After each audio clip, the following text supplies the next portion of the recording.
Amy, who's next in line. May papakita lang ako na slide. This will be a test of your credibility. Ano nga yung slide? Yung piles of cash na pinakita doon sa house.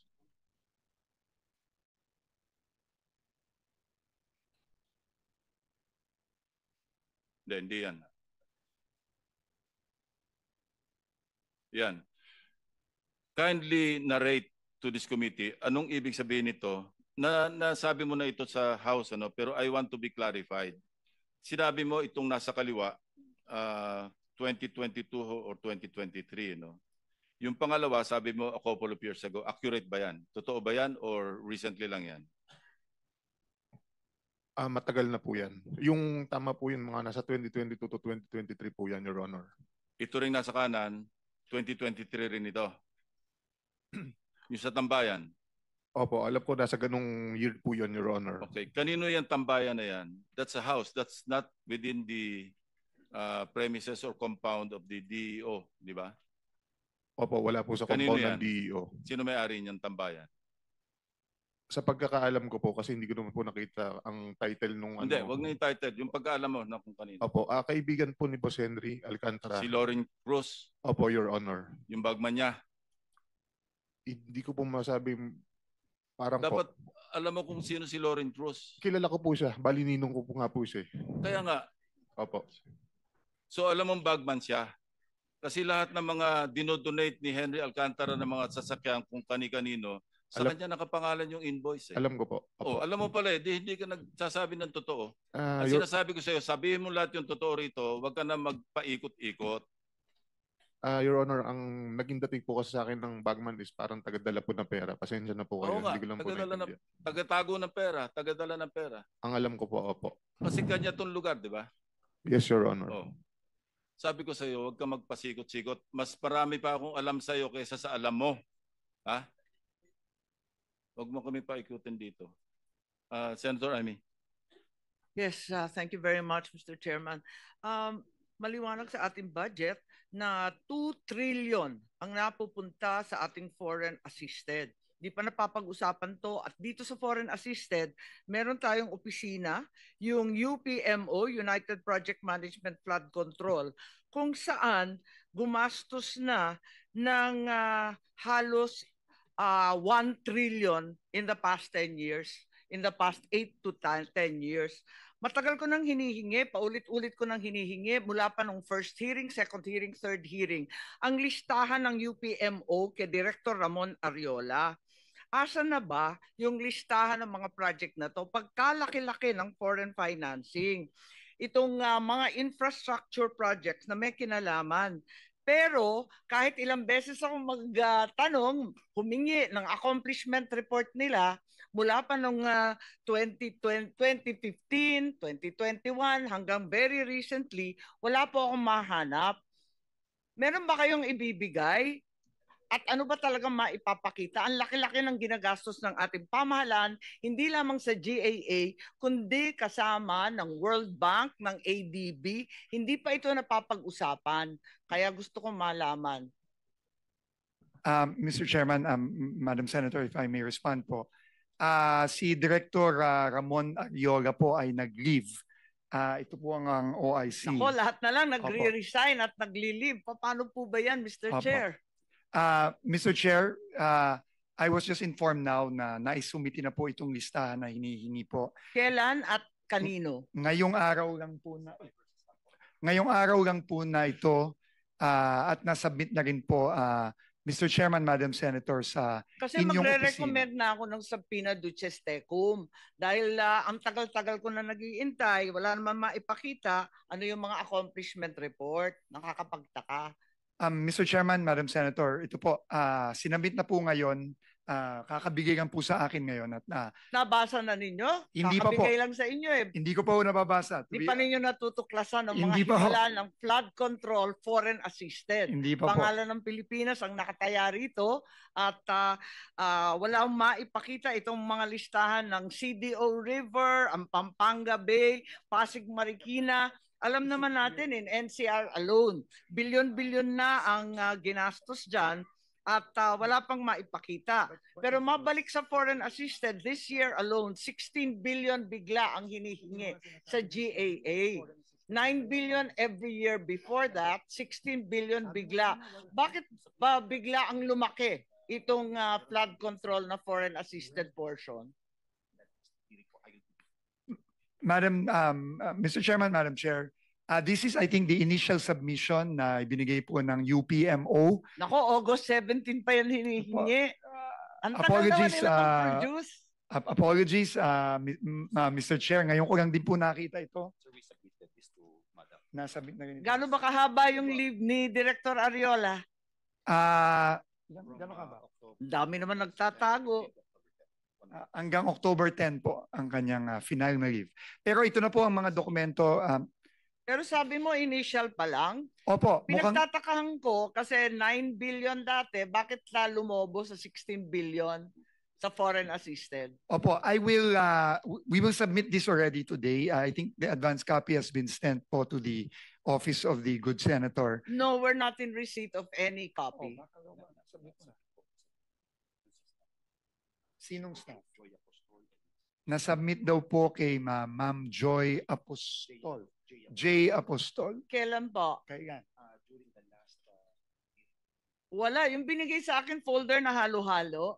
Sinasummarize po namin pilit, hindi naman maintindihan. Halo-halo yung flood control, yung iba pang project na foreign assisted. Baka naman pilit ninyo kami linilito. Opo. Sinumiti po last hearing daw po itong folder na ito na listahan ng Yes. Opo, lahat ng foreign assisted it's projects. incomplete and jumbled with other projects, nothing to do with the flood control, but nevertheless it approaches the amount of 1 trillion. Para ma-inspect rin ang ating mabuting chairman dahil parang hindi nahahalata, marami ring nauubos na flood control funds dito sa UPMO. At alin talaga ang accomplishment. Kasi dyan sa report na yan, wala naman nasasabi kung completed, hindi completed, on its way, malamang ghost project na naman. Opo. Dito po sa folder na makapal, no, na nandito po lahat ng proyekto, meron pong status na nakalagay. Pero ang sinabi po sa akin ng OIC ng UPMO flood control, nasubmit na po itong summary. Summary ito nito. Okay. Ito po ay siguro mas madali pong i-comb through ng ating committee. Kasi maraming nagre-reklamo rin sa sarili kong probinsya na marami sa mga flood control ng UPMO ay talagang ghost project rin. Na ni anino, hindi nakikita. At yung UPMO talagang gatasan, ika nga. At eto nga, nagtataka kami, how are the infrastructure projects of the local government or even of the national government aligned with these foreign assisted projects because they seem very whimsical and capricious in choice as well. Ang balita, palakasan sa UPMO para makakuha ng milyong-milyong project.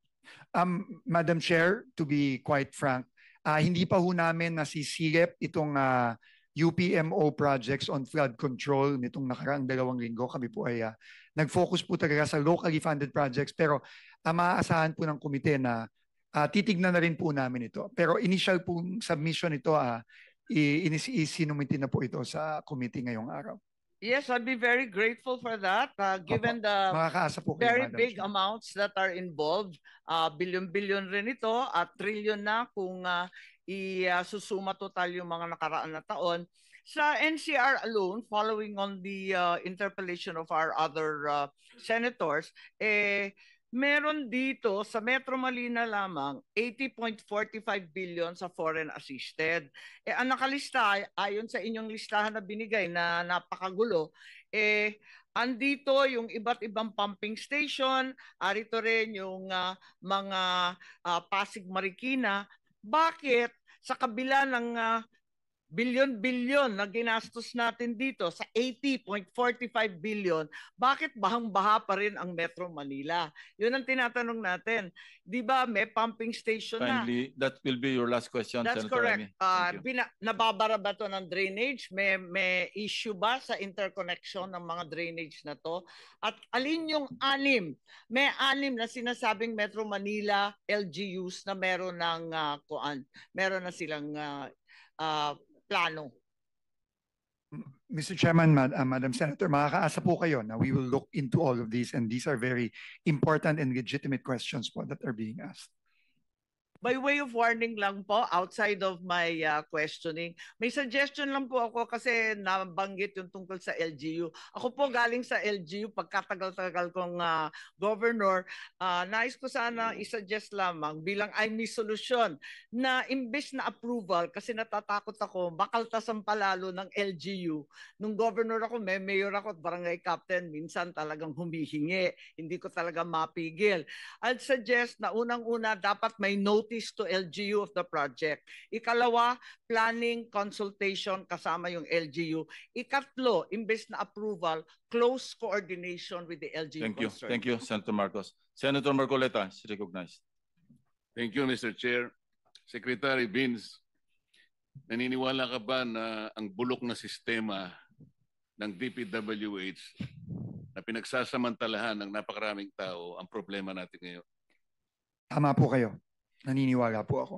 Kahit na magpakulong pa tayo ng napakaraming contractors. Halimbawa, 1 milyon na contractors at sa mga opisyalis ng DPWH, pag hindi natin nakorek ang sistema, walang mangyayari. Partially agree po, Mr. Chairman, pero tingin ko importante din po na maipakita natin na may mananagot dahil po tingin ko ang isa sa pinakamatibay na deterrent sa nakikita nating nangyari ngayon is matakot po na may consequence po ang mga krimen na ginawa. Kasi po kung wala pong consequence, makikita po natin na ulit-ulit to. Pero tama po kayo. Kaakibat po nito, kailangan po ayusin din po ang sistema para hindi na po maulit ito. Pero kung ang mga nahuhuli mo, na ipapakulong mo, mga butete at saka mga sapsap, wala rin mangyayari, tama? Tama po. Kailangan Tama malalaking isda ang mahuli natin. Tama po, Mr. Chairman. Alam po ba ninyo kung ibig sabihin ng PCMO? Opo, ito po ang project monitoring system na dapat gumagana sa loob ng Department of Public Works and Highways. Alam po niyo yung MYPS? Ano yung MYPS? Ito po yung, ngayon ko lang po na-encounter, pasensya na po, Mr. Chairman, pero sinabi po ng Multi-year year project programming. scheduling. Yes, ito po yung si schedule at pagpaplano ng mga iba't ibang proyekto over a longer period po. Alam po niyo yung Survey 123. Ano yun? Hindi ko alam. Aalamin ko po, yung Mr. Chairman. RBIA. Hindi ko po alam. Alam Aalamin ko po po. niyo yung SDM4. Hindi din po. Hindi ko din po alam yun. Ang problema po kasi ito yung mga sistemang ginagamit ng mga kawatan sa inyong departamento. Sabi ko nga, kung puro sapsap at mga butete lang ang pakukulong ninyo, walang mangyayari. Agree po ako. Pero sana po, kung makulong po natin itong mga sapsap, sana po malaman din po natin kung Hindi sino po yung yun mga ang nasa layunin itaas. ng kumiting ito. Hindi sapsap, hindi butete ang aming hinahanap. Agree po. Yung malalaking isda para matigil po ang mga kawatan. Agree po, Mr. Chairman. Alam po ba ninyo na yung sumbong sa Pangulo ang ginamit na batayan ay yung MYPS? Opo, yun po ang ginamit na batayan. Yun po ang ginamit na batayan, kaya mali po lahat. Pati po ang committee ito ay na-mislead. Alam po nyo kung bakit? Po, Mr. Chairman. Ang MYPS po, ang ginamit dyan, puro initial na coordinates. Sana wag ka nang binubulungan muna niyan para na... Ako po bilang personal kong pangtulong sa committee ito, ako lamang po nakakita na ng halos 14 na discrepancy sa mga coordinates na ibinigay sa sumbong sa Pangulo. Naniniwala po ba kayo? Mamaya bibigyan ko kayo ng kopya at ibibigay ko rin sa komite ang 15 proyekto na mali ang coordinates? Posible po yung sinasabi ninyo, Mr. Chairman, na may maging coordinates. Nakikita na rin po namin yan ngayon sa ongoing investigation namin. Yung Mr. sumbong Chairman. sa Pangulo ay mali at ang nakikita ko po riyan halos 100 o 1,000 proyekto mali ang coordinates. Ibig sabihin, kahit ano pong gawin yung pag-iimbestiga, kapag hindi po ninyo sinolusyonan ito, lalo po kayong malalagay sa misleading situations. Naniniwala po kayo? Naniniwala po ako. Kailangan pong solusyonan ito at ayusin itong mga sistemang ito. Ang PCMA po ang sinasabi nila geotag at real time. Hindi po totoo yan. Naniniwala po kayo? Opo, Mr. Chairman. Kailangan po ninyong makita yung kabulukan ng sistema. Kaya po kanina nalulungkot ako sapagkat wala dito si Yusek Cabral. Alam po ba ninyo na si Yusek Cabral ay nag-text kay Senator Soto? Opo, nakita ko po yung privilege speech po ni Senator Lacson na pinakita yung text message. Concentrate po tayo sa text niya kay Senator Soto. Yung po'y ginawa niya nung kami po ay ma-proclaim bilang senador. Tinanong po ba niyo siya kung bakit niya ginawa yun? Opo, tinanong ko po siya. In fact, nung una ko pong siyang tinanong, sinabi po niya wala siyang communication kay Senator Soto. Na hindi totoo. Well, clearly po, hindi po totoo dahil lumabas po yung text message at kinonfront ko po siya ulit at nagpaliwanag po siya na sinasabi po niya, siya po daw ay nagtatanong kung meron pong priority project ang opisina ng senador, which is clearly hindi consistent po dun sa unang sinabi niya sa akin. Sinabi nga po ng ating chairman sa kanyang privilege speech, Yusek Cabral was lying to her teeth. Totoo naman eh. Bakit po niya ginawa yun? Siguro po, meron po siyang tinatago, Mr. Chairman. Hindi lamang po yun. Nagpresenta siya, gusto niya sigurong masiyahan si Senator Soto sa pag-aakala niya noon, Senator Soto kasi is a contender for Senate President. Tinanong niyo ba siya kung si Senator Soto lang ang tinext niya? Sabi niya, sana makita ko yung priority niyo, 500 million for now. Ibig sabihin, may trans pa yun eh. Alam po ba niyo kung meron pa siyang tinext na ibang senador sa ganun ding pamamaraan? Wala na po siyang sinabi sa akin ganun, Mr. Chairman. Naniwala naman kayo na wala na siyang sinabi? Siguro ho, mahirap pong maniwala kung yung una ko Dapat parang sana tanong. po bago niyo inallow siya na mag-resign, ay talagang pinagtatanong, dito po kasi nakasentro yung sinasabi ko sa inyong talamak at bulok na sistema ng DPWH. Hindi po siya dapat makalampas doon eh. Sayang po. Pero sa mga susunod sanang pagkakataon, kailangan nakaharap siya rito dahil iisa-isahin ko sa kanya para po makita rin ninyo bilang kayo po ay bagong pinuno ng DPWH. Mamimislead po kayo sa napakaraming pagkakataon. Katulad lang po yung sinasabi ni Senator Amy kanina doon sa mga flagship projects, foreign assisted projects, deliberately po niyang binabawasan yun eh. Nilalagay pa niyo sa convergence. Alam po ba niyo yung mga convergence projects ng DPWH? Opo, Mr. Chairman. Ano-ano po yun?